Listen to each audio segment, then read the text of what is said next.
Social మీడియాలో. Do you talk about heroes? You don't talk about any heroes. You don't comment about any heroes. Memes అంటారా? Memes అది కూడా పెద్ద పెద్ద హీరోల గురించి ఎక్కడ ఉండదు. బట్ అది కూడా అమ్మాయిల మీదే ఎక్కువ ఉంటుంది, ఆడవాళ్ళ మీదే. వెదర్ ఇస్ పొలిటికల్ వాళ్ళు కానీ ఆర్ ఒక ఫ్యామిలీకి సంబంధించిన అమ్మాయిలు కానీ, లేకపోతే ఏదో కొంతమంది.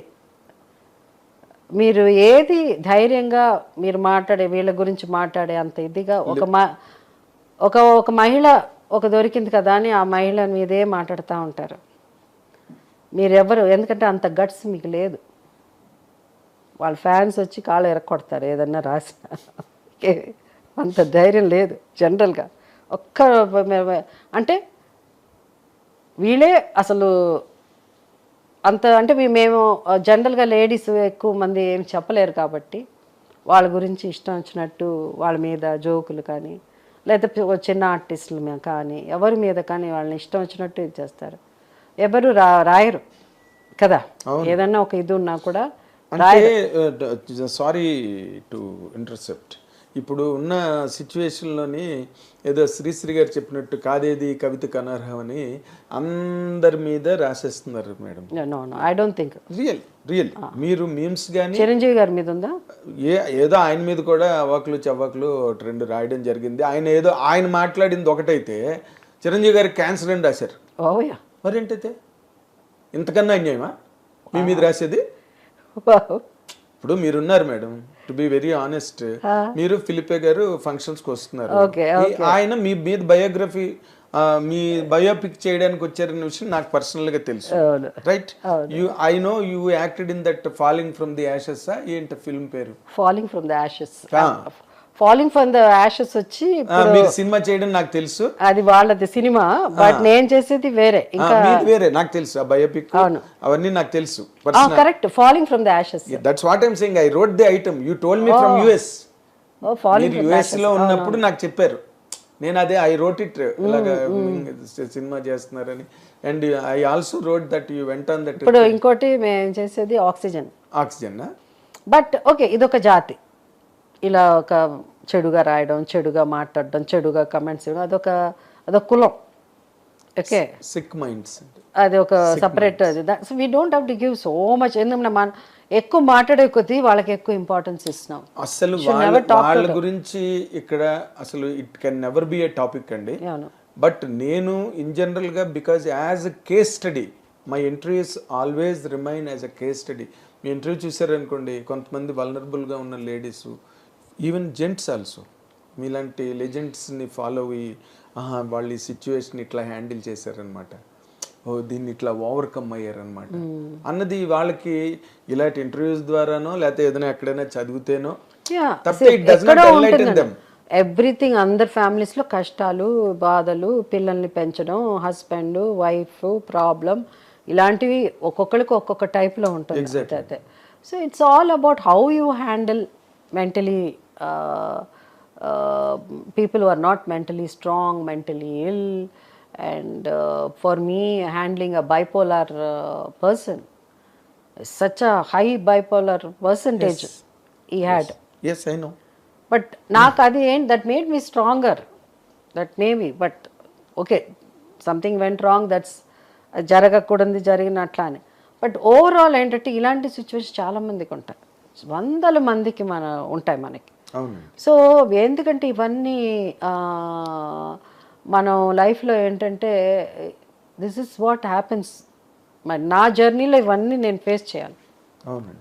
ఆబ్స్టికల్స్ బోల్డ్, ఎన్నో రకాలుగా. It's a tragedy, it is people ఒక పక్కన ఫంక్షన్స్ సెలబ్రేట్ చేస్తారు, దండలు పెడతారు, కిరీటాలు పెడతారు. మనకి ఇంటికి వెళ్తే కష్టం ఉంటుంది, you know lot of things happen. కష్టం, హెల్త్ ఇష్యూస్ ఉంటుంది, అది ఉంటుంది. సో ఇవన్నీ ఏంటంటే ఒక రోలర్ కోస్టర్ నాకు కాదు, నాకు తెలిసి నేను ఒక మాట నాకు ఐ ఫెల్ట్ ఏంటంటే, మేమంతా సినిమా ఆర్టిస్టులు కాబట్టి ఇవాళ మా గురించి ఇంటర్వ్యూస్ మీరు మాట్లాడతారు, మేము పాపులర్ కాబట్టి మేము మాట్లాడేది అందరూ వింటారు. I think the greatest people, the women I'm talking, real heroines, the leaders, heroines ఏది కానీ విమెన్ ఆర్ ద హౌస్ వైఫ్స్. Nobody there, you can not touch them అండి. వాళ్ళు ఆ స్థాయి కూడా. I'm also, if I'm not, my profession is an actor, of course, but I'm also a good wife. I've been a good wife. I've been a good what you say, good housewife, because that's what I wanted. That's the reason నేను అప్పుడప్పుడు cinema మానేస్తాను అనేవారు. ఒకసారి నాకు యాక్చువల్గా advice ఇచ్చింది ఎవరు తెలుసా? ఎన్టీ రామారావు గారు. 3 సార్లు మానేస్తాను అన్నప్పుడు 3వసారి ఆయన ఉన్నప్పుడే జరిగింది అది. ఆయన పిలిచి చెప్పారు, ఈ టుక్ మీ ఫర్ అ వాక్. ఇక్కడ విజయ గార్డెన్స్ చెన్నైలో షూటింగ్ జరుగుతూ ఉంది. అక్కడ ఒకచోటే మనకు వాకింగ్ పెద్ద ఇది పక్కన సెట్ ఆయన. అండ్ ఆయన చేసి నడుద్దానా, వాళ్ళు షార్ట్ లేదండి, సరే అండి. అప్పుడు ఆయన ఈ వాజ్ టాకింగ్, అదేదండి, బట్ వై ప్రతిసారి మానేస్తాను అంటావు అలా అని. లేదు సార్, నాకు ఎక్కువ సినిమా అంటే నన్ను అట్లా రిస్ట్రిక్ట్ చేసినట్టు ఉంటుంది. ఐ వాంట్, నాకున్న ఇవి నేను చెప్పాను, వాట్ ఈస్ ఐ వాంట్, నా లైఫ్ ఎలా ఉండాలి, నేను ఎలా ఐ షేర్డ్ విత్ హిమ్. అప్పుడు ఆయన అన్నారు, సరే ఇవన్నీ కరెక్టే, నీకు అలా అనిపిస్తుంది, నాకేమనిపిస్తుంది తెలుసా అన్నారు. నాకు ఇలా ఉండాలని అనిపిస్తుంది, నేను కూడా ఇలా చేయాలనుకున్నాను, నేను కూడా ఇది అవ్వాలి అనుకున్నాను, నాకు జరగలేదు, కానీ I'm okay, I love acting, my life is acting, everything is నాకు అదే, I love it. But of course as a women నాకు డిఫరెన్స్ ఉండొచ్చు. బట్ ప్రతిసారి మానేస్తా అది మాత్రం చెప్పొద్దు. నువ్వు మానేస్తానంటే మానే అంతే తప్ప నువ్వు మానేస్తా అలా అని. సో అట్లా అంటే you are just telling you wanted to be a perfect housewife. దానికోసమే కదా మీరు 6 రోజులు you are unable to connect. అందుకే కదా 6 రోజులు గ్యాప్ ఎందుకు పెట్టుకున్నారు షెడ్యూల్ కి? అవును. ఇప్పుడు ఒకసారి అంతా రీక్యాపిటులేషన్ చేసుకుని మే నెల వచ్చితే పని చేయరు, పిల్లల హాలిడేస్ కదా, సమ్మర్ హాలిడేస్ తీసుకుని. సో ఇలా నాలాగా ఉండే మహిళలు చాలామంది, గొప్ప మహిళలు ఉన్నారు. వాళ్ళకి అలా ఫ్యామిలీని హ్యాండిల్ చేయలేకపోతే అసలు చాలా ఫ్యామిలీస్ ఎగిరిపోయి ఉండేది. Exactly, because the strong women, the real heroines, are you can say the real heroes, చాలామంది మహిళలు ఉన్నారు. అఫ్కోర్స్ మా లైఫ్, నన్ను కూడా చూసి ఏమని ఇప్పుడు మీరు అవన్నీ ఎన్ని ఉన్నా ఏమున్నా అన్న, అసలైన ఆడవాళ్ళు, అసలైన వాళ్ళు ఈ సోషల్ మీడియాస్లో ఇవన్నీ చూసి ఏమి ఇదైపోరు.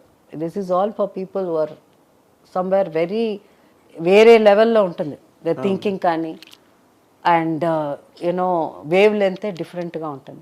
So they feel that you are a role model being a strong woman, fighting all the time. So it's been like that. అందుకని ఏంటంటే మనం ప్రతిదానికి భయపడిపోతే, నాకు భయం లేదు, ఫ్లైట్ ఎక్కాలంటే భయపడతా, చాలా భయం. ఇలాంటి భయాలు ఉంటాయి, కానీ లైఫ్లో కొన్ని డిసిషన్స్ తీసుకోవడానికి రేపు ఇది అలానే. So that's what I'm saying. When Nitin గారు, when he said, he was shocked. I mean, he went into the biggest shock of his life. అట్లా వెళ్ళినప్పుడు ఆయన అన్నారు, like he was somewhere sitting in the beach. He said, okay. I said, what are you doing in the kitchen? And I just put my shoulder మీద నా చేసి, let's go home అన్నాను. He said, what? Let's go home అన్నాను. అంటే నువ్వు ఇదంతా ఇంత అయిపోయి ఇట్లా పోయింది, ఇవంతా అయిపోయింది, దాని గురించి నువ్వు వరీ అవ్వవా అన్నా. There is something, tomorrow something will happen, good happen. Again, I believed it. I always believed in it. Let's be happy for today, because there is something, there will God. మాకు అట్లాగే జరిగింది. Maybe it's not in a bigger way, but we sustained. అది కదా main. ఇప్పుడు adversities అందరికీ వస్తాయి, ఎత్తుపల్లాలు అందరికీ ఉంటాయి, బట్ దాన్ని సస్టైన్ చేయడం అన్న దానిలోనే game. That is the game. That's what sustain. At the end of the day you have to travel కదా. ఎగ్జాక్ట్లీ. సో అట్లా చాలా ఉంటాయి మనం నేర్చుకుని. ఈవెన్ ఏముంటుంది మనకి, ఓ జీసస్ అన్నాక జీసస్ క్రైస్ట్ వచ్చాక ఇది మతం గురించి కాదు, దేని గురించి పర్సనల్గా చెప్తున్నా, my relationship with him. So when I start reading I want be like him, I want think like him అన్నప్పుడు మనం ఒకప్పుడు ఏమంటే మన కార్ ఎక్కడన్నా అయిపోతే సినిమా వాళ్ళు మనం ఏమనుకుంటాం, అరే కార్ ఆగిపోయింది ఇప్పుడు నేను ఎక్కడన్నా అట్ట నించుంటే ఏదో అనుకుంటారేమో, మళ్ళీ ఆటోలో పోవడం అంటే ఇంకొక వాళ్ళకి ఫోన్ చేసి ఫోన్ చేసి కార్ పంపించండి ఏంటి, ఆ కార్ రావడానికి 1 hour అవుతుంది. నువ్వు ఇక్కడ నీ కార్ ఆగిపోయిన చోటు నుంచి నీ ఇంటికో లేకపోతే నువ్వు వెళ్ళాల్సిన ఏదో పని ఉన్న చోట 15 నిమిషాలు 10 నిమిషాలే ఉంటుంది. నీ కారు నీ అసలు కారు వేరే కారు రావడానికి 1 hour. You have to take a call. నీకు టైం ఆ 1 hour నీ గొప్పతనం అది ఇంపార్టెంట్, జస్ట్ ఏదో ఒక ఆటో వెళ్తున్నది ఆపేసి ఎక్కేసి ఆ 15 నిమిషాలు అక్కడ వెళ్ళిపోతాం అన్నది, you have to take a call. So that's what I learn from ఇలా బైబిల్ చదివో లేకపోతే ప్రభుని ఇలా, దట్స్ వాట్ ఐ లెర్న్. ఎక్కడో అక్కడి నుంచి ఆ ఎన్లైటన్మెంట్ అనేది తెచ్చుకోవడం important. Yeah, it makes your life easy. Yes, నీ జీవితం ఈజీ. సో మనం ఆటోలో వెళ్తాం, బస్సులో వెళ్తాం. ఒక incident 100 years celebration, 100 years centenary celebration of Indian cinema చేశారు చెన్నైలో, పెద్ద గ్రాండ్గా సెలబ్రేట్ చేశారు. జయలలిత గారు, నాది ఐ థింక్ సోషల్ మీడియాలో కూడా ఎక్కడో ఉంటుంది ఫోటో, జయలలిత గారు నాకు రెడ్ శారీ వేసుకున్నాను, ఆవిడ ఇది ఇస్తున్నారు మాకు. సో ఆ అక్కడ జరిగింది. అదే టైంలో నెక్స్ట్ 2 days తర్వాత తెలుగు కూడా జరిగింది, 2nd day ఏదో అక్కడే చేసేస్తాం, ఎందుకంటే ఆర్టిస్టులు అందరూ ఎక్కువ ఉన్నారని. బయటికి వచ్చేసరికి లేదు, ఈ జయలలిత గారు ఇది జరిగేసరికి బయటకు వచ్చేసరికి కార్లు, అది నెహ్రూ స్టేడియం ఏదో నెహ్రూ స్టేడియం అనుకుంటా, కార్లు ఎక్కడెక్కడో జామ్ అయిపోయి మా కార్లు దొరక్క నేను జయప్రద అయిపోయాం. మేము కార్లు ఫోన్ చేస్తున్నాము, కార్లు రావట్లేదు, డ్రైవర్ ఎక్కడో పెట్టేశారు. ఇలా వచ్చేసారు, బాలకృష్ణ వచ్చి అంటే ఏమైందంటే ముగ్గురు అంటే తనకి కారు ఇవ్వలేదు. సో ముగ్గురు మేము ఏం చేసాం, ఒక కారు ఏదో వచ్చింది, మరి ఎక్కుదామని ఏదో ఒక కారు వచ్చింది, ఎవరి కారు తెల్లది, నా కారా జయప్రద కారా అంటే ఇదంతా వాళ్ళు పెట్టిన కార్సే, మనకు ఓన్ కార్స్ కాదు. ఎక్కిన తర్వాత కొంచెం దూరం వెళ్ళాక ఆ కారు అయిపోయింది. కారు అయిపోతే మేము హోటల్కి వెళ్ళాలి, ఏం చేయాలి, ఇక్కడే కారు దొరకట్లేదు మాకు. అప్పుడు ఆటో ఉంటే ఆటో ఆపి నేను బాలకృష్ణ జయప్రద ముగ్గురు ఆటో ఎక్కాం. ఆటో ఎక్కి ఇప్పుడు బాలకృష్ణ గారు కూడా చాలా down to earth person and మీకున్న అసోసియేషన్ వాల్యూ. నేనేమంటున్నానంటే మనం అక్కడ మేము జయప్రద జయసుధాని బాలకృష్ణ అనుకుంటే ఆ కారు అక్కడే మా కారు దొరకలేదు, ఇంకేం కారు దొరుకుతుంది. మేము సేఫ్గా వెళ్ళాలి, హోటల్కి వెళ్ళాలి అంతే. అక్కడ మేము సినిమా ఆర్టిస్టులమా అవన్నీ. So life is also like that, ఎక్కడికక్కడ మనం అడ్జస్ట్ చేసుకుని వెళ్ళిపోవాలే తప్ప. ఎగ్జాక్ట్లీ అంతే. మన ఇక్కడ సూపర్ స్టార్, మెగా స్టార్ లేకపోతే మన ఫేమస్ స్టార్స్ అన్ని మన ఇక్కడ మనం వేరే దేశానికి వెళ్ళినప్పుడు అది ఉండదు కదా, అసలు రికగ్నిషన్ ఉండదు. అందరి సెక్యూరిటీ ఒక్కొక్కప్పుడు ఈవెన్ షారుఖ్ ఖాన్ని ఇమిగ్రేషన్ లో ఆపేసిన రోజుల్లో ఉన్నాయి. మన హీరో వెంకటేష్ గారిని ఆపేస్తే అవునా, సో ఇమిగ్రేషన్ ఉంటుంది problems. So life is like that. Life is like దాని గురించి మనం ప్రతిదానికి ఏదో ఒక వీసా. మెయిన్ థింగ్ చేసుకోవాల్సింది ఏంటంటే you have to take care of your health and నిన్ను నువ్వు ముందు గౌరవించుకోవాలి. You think about yourself. ఇప్పుడు you believe, you trust. And అంటే ఐఎమ్ టాకింగ్ ఈవెన్ నీ హెల్త్ కూడా మనం చూసుకోవాలి. మన హెల్త్ మనం చూసుకోకపోతే, మనం స్ట్రాంగ్గా లేకపోతే we can not sustain. Exactly. ఇప్పుడు మాకంతా అప్పుడు పనులు చేస్తాం పిల్లల కోసం, హస్బెండ్ కోసం, ఫ్యామిలీ కోసం. అలా ఎప్పుడు నా కోసం నేను అని నాకు ఒక ఇది వచ్చింది, నా గురించి నేను ఆలోచించుకోవాలి అలా అని. ఎప్పుడు లైఫ్లో నేను మా ఫ్యామిలీ మెంబర్ లేనిదే ఎప్పుడు ట్రావెల్ చేసింది లేదు. అయ్యో అసలు